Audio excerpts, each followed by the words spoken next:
Welcome to Ringing of the Bell, brought to you by the ASX and Bell Direct. I'm Jessica Amir, market analyst with Bell Direct, and joining us today is Head of Relationship Management Trading Services, Rob Nash. Rob, thanks so much for having us here at the ASX. Thanks, Jess. Good to be with you. So today we're talking about some of the trends that we've seen in equity trading this year, and we're also going to talk about the aftermath of the US election and what investors could expect. But first up, in a recent video that we did with Andrew Campion, we dissected some of the trends brought about from the ASX investor study. But further to that, I wanted to ask you what changes in investor behaviour have you seen that stand out to you? Yeah, thanks, Jess. That investor survey did bring in some interesting insights, but particularly the intentions for retail investors to increase their trading activity over the coming 12 months, and we've certainly seen that. It would be fair to say the average daily turnover of all the buys and sells for the months leading up to February and March of this year was around 7 billion Australian dollars per day. And what we saw through COVID was from the peak of the market of February 20 of this year, all the way down to the bottom of the market on the 23rd of March. The market fell 36%, and as we now know, was the fastest bear market in history. So that type of volatility that we've seen typically attracts a big shift in volume and trading, and retail investors certainly went along for that ride. We saw retail activity participation go from about 10% of daily trades to around 18%. That's a massive increase for the retail investor base. So what we saw then throughout that period was the average daily turnover overall increased to about 12 to $13 billion per day. So that's a massive increase, and retail went along for the ride. And the level of retail trading activity at the moment is currently sitting at close to a record high.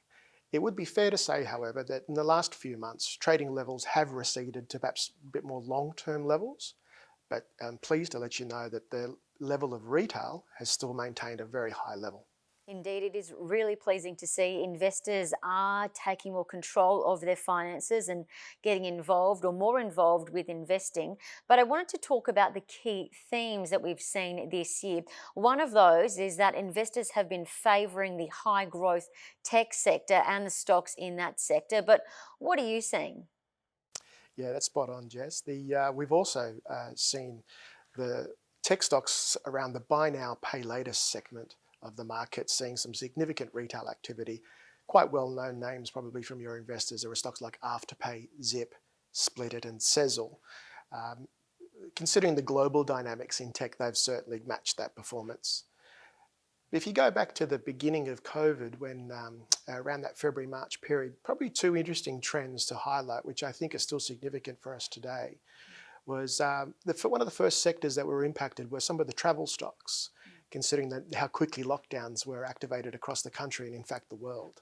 So stocks like Qantas, Flight Centre and Webjet saw some significant number of trading from retail investors. And the other thing worth mentioning, if you recall, around the supermarkets at the time, we were draining the shelves of hand bacteria and toilet paper.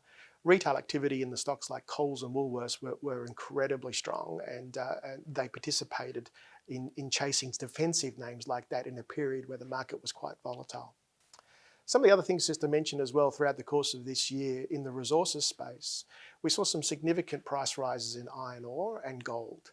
And that's been reflected again by strong retail activity in mineral resources, Fortescue Mining, and also in the gold space, stocks like Newcrest, Saracen, Evolution Mining and North Star.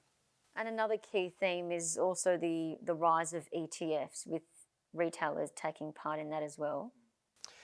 Yeah, again, correct, Jessica. The retail activity that we've seen this year has translated very easily amongst exchange-traded funds. In particular, some of those ETFs that are listed on the ASX that allow investors to profit in both a rise and a falling market. Some of those ETFs are issued by beta shares that give exposure to both Australia and global indices as well.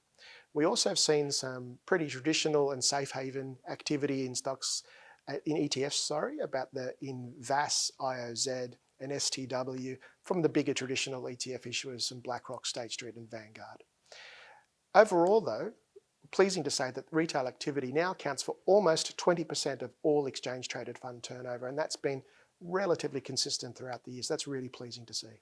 And moving to the US election now, we know each and every year after a US election, the Aussie share market has rallied 6.5% to 40%. That's just looking at the past 36 years. And we also know the Aussie share market performance is generally tied to the US share market, and returns in the US are typically higher under a Democratic presidency. But what should investors be watching now locally? Jess, most investors really dislike uncertainty. So I think once the political dust settles down, they'll be reverting back to quite traditional methods of looking at what securities and stocks to invest in. There are many Australian stocks listed here that have very good earnings generated from the US economy. For example, some of the building material stocks, James Hardie and Boral, gaming stocks like Aristocrat, healthcare stocks like ResMed and CSL. There are many others out there. People should be focusing on some of those blue chip stocks that have strong, stable and growing earnings that generated from the US economy. Two things we should never forget though. We've currently got synchronised global central bank stimulus being injected into economies around the world.